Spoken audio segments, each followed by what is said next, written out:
Mais um capítulo dramático dessa novela das emendas que está dando muitas enxaquecas em Brasília. Esse arranca-rabo institucional, inclusive ano já partindo aí para finalizar, mas essa briga entre o Supremo Tribunal Federal e o Congresso Nacional parece estar bem longe de chegar a uma conclusão. Isso porque dessa vez a Advocacia Geral da União, pessoal, a AGU, pediu a liberação das emendas da saúde, mas o ministro Flávio Dino quer uma comprovação, quer o atestado, pediu atestado. Ninguém melhor que a nossa repórter Luciana Verdolim, diretamente da capital federal, para a gente ouvir os ecos do Congresso Nacional. Tudo bem, Luciana? Atualiza a gente, porque parece que é um jogo de xadrez, de damas, cálculos estratégicos que vão ter consequências, assim, imensas, visando 2025. Sua expectativa?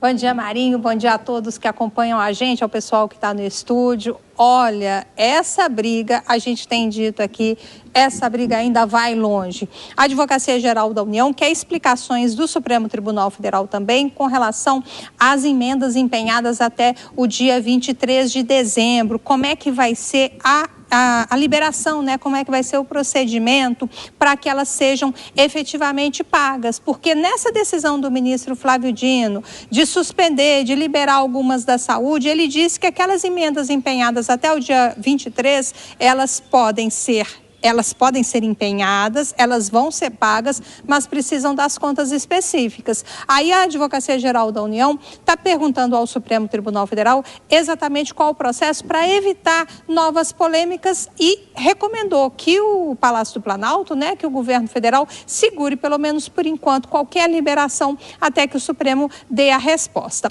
Ontem a gente disse que o ministro Flávio Dino também pediu explicações ao Senado Federal. Inicialmente, a briga estava sendo com a Câmara dos Deputados. Aí a Câmara disse o seguinte, falou, nós estamos fazendo da mesma forma que faz os nossos colegas do lado, os senadores. Aí o ministro Flávio Dino pediu também explicações ao Senado. O Senado até encaminhou já algumas explicações ao Supremo Tribunal Federal de como é que se deu essa questão das destinações das emendas de comissão e pediu a liberação de algo em torno de 2,5 bilhões de reais. Aí o ministro Flávio Dino suspendeu também o repasse dessas emendas do Senado, porque ele disse o seguinte, as emendas de comissão, elas foram liberadas, elas foram destinadas, melhor dizendo, por líderes partidários. Os líderes se reuniram e fizeram a destinação das emendas. Aí, na decisão que foi dada pelo Supremo Tribunal Federal, o ministro Dino diz o seguinte, que não houve uma deliberação dentro da comissão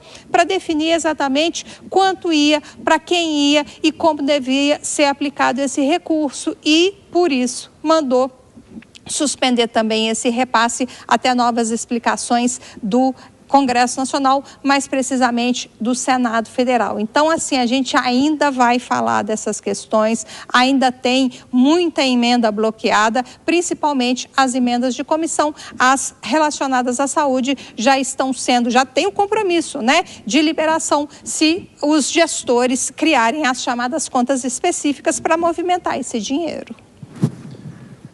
Meus amigos. Obrigado demais, Luciana Verdolim, pelos detalhes, que vai, sem dúvida alguma, dar o tom aqui da discussão. Quero muito ouvir a bancada aqui, porque, na boa, vamos ser sinceros aqui, ou os três poderes, no nosso sistema de tripartição de poderes em Brasília, realmente propõe aí uma revisão das atribuições, porque é o executivo que julga, o legislativo que executa, um judiciário que legisla e a gente, quando quer criticar um, acaba acertando a crítica no outro, fica esse emaranhado confuso e Brasil refém dessa insanidade. Dias Peixoto, sua expectativa? Não, aqui eu acho que até no final do dia os poderes eles estão se equilibrando sim. Eu defendo que é correto a ação de fiscalização das emendas oriunda do ministro Flávio Dino.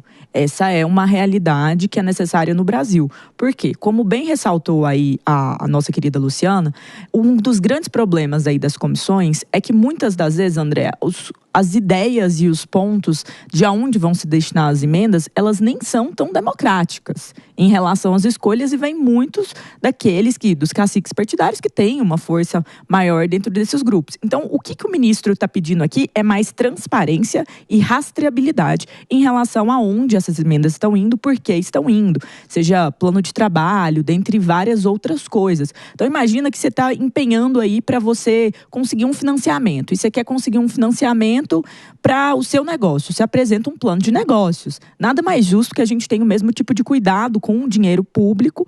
Não pode ir sem um motivo exato, uma razão exata. Então, eu acho que isso é bem-vindo, sim. Só que esse drama todo, ele está envolvendo toda a República. E aí, existe talvez uma postura do ministro, às vezes, de não dialogar tão bem com poderes que ele até frequentou, como nós falamos aqui do caso da Câmara dos Deputados. Quando a Câmara respondeu, ele também falou, então é assim, vamos chamar o Senado também. Então, envolveu mais uma casa legislativa.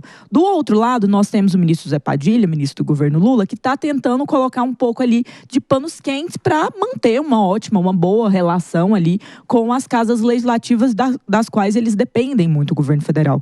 E entrou um terceiro fator aí, que é a AGU, a Advocacia Geral da União, na figura do Jorge Messias, que acabou, num primeiro momento, tendo um papel de pedir para o Dino liberar, e depois, agora, ele concorda com a suspensão, a AGU concorda com a suspensão, e deixa até em aberto uma certa dúvida razoável que daria margem para a interpretação e para os pontos do ministro Flávio Dino. Então, tudo isso é um contorno muito dramático, porque os parlamentares, eles querem muitas emendas, e nada em Brasília irrita mais os parlamentares do que essa suspensão das emendas. Porque, como nós falamos, eles enviam para as bases, eles usam do benefício que aquele hospital acarreta, do benefício que, às vezes, fazer uma obra vai acarretar, para já fazer campanha, para já aumentar a sua força política. Então, isso é realmente uma situação de instabilidade política muito grande no Brasil de hoje. E não se enganem, se Brasília está trabalhando no dia 31 de dezembro, é porque está dramático o negócio. É verdade. E difícil ser melhor colocado de como a Jess posicionou esse debate, doutor Durso, mas queria te ouvir também. Há pouquíssimos dias desse prazo limite para o empenho de recursos que definirá ali os moldes do orçamento de 2024, a gente vê essa revolta do Congresso Nacional, mas eu quero falar contigo sobre essa questão, porque apesar da Jess ter dito que é bem-vindo esse movimento aí de intervenção do Supremo, da forma que está sendo colocada, para parar um pouco essa farra, essa orgia fisiológica, como falam tanto lá em Brasília, né? Ao mesmo tempo, acho que se faz necessário uma repactuação aí das atribuições dos três poderes. Era atribuição do Executivo, fundamentalmente, fazer esse tipo de definição. O Legislativo abocanhou e agora o Supremo patrola os dois e acaba assumindo essa frente. Como é que fica? É verdade, Marinho. Você adora uma analogia, eu vou fazer uma aqui. Mano. Na Austrália, as emendas já foram liberadas. Acontece que nós temos um problema grave, a Jess deixou muito claro. Impecável o comentário da Jess, inclusive eu adoro que ela está dizendo que só um problema desse para fazer parlamentar trabalhar nas férias. Realmente é excepcional, assim, o que a gente está vendo que está acontecendo. Lembrando que diante desse fator que a Jess colocou, nós temos um último fator que Flávio Dino foi nomeado ministro do Supremo Tribunal Federal pelo presidente Lula, que hoje está pressionado por causa dessa decisão com relação à insatisfação do Congresso, que resulta na insatisfação do governo federal também. Então, está todo mundo ali com o rabo preso e incomodado com essa situação. Está todo mundo, de fato, desgostoso. Sabe quem está aplaudindo? A Jess, eu também. Quem quer transparência, quem exige que esse dinheiro seja bem gasto. O ministro Flávio Dino classificou como balbúrdia no processo orçamentário. É totalmente descabido a forma com que esse dinheiro é aplicado, é direcionado sem nenhuma transparência. Mas a sua crítica, Marinho, tem toda e absoluta razão. Nós verificamos a interferência entre os poderes, né? Você tem realmente um Supremo atuando demais, porque ele é provocado demais, porque a nossa Constituição também é muito elástica. Você tem a forma do Supremo sempre ser a última análise, inclusive de leis que deveriam ser só pelo Poder Legislativo aprovadas, a não ser questões pontualmente constitucionais. analisadas no Supremo, mas tudo é analisado pelo Supremo. Qualquer lei que entre em vigor hoje, vem a oposição, judicializa a questão e vai para o Supremo. Então o Supremo está sempre analisando as questões legislativas.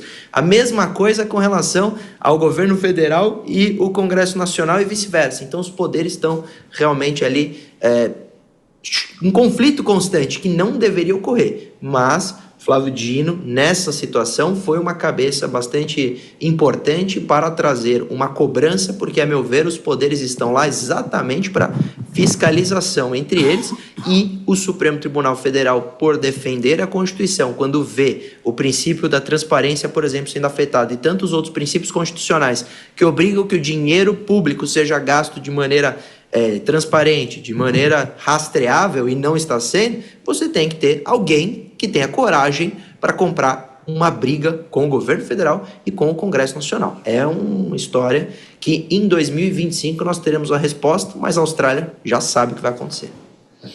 Meus amigos, e aqui não é fulanizar, não é o ministro Alexandre de Moraes, o ministro Flávio Dino.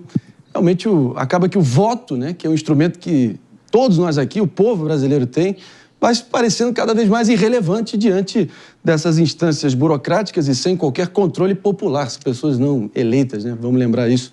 Não à toa, as pesquisas de opinião pública vão desgastando a visão do grande público brasileiro para com essas instituições. A vida como ela é. Mas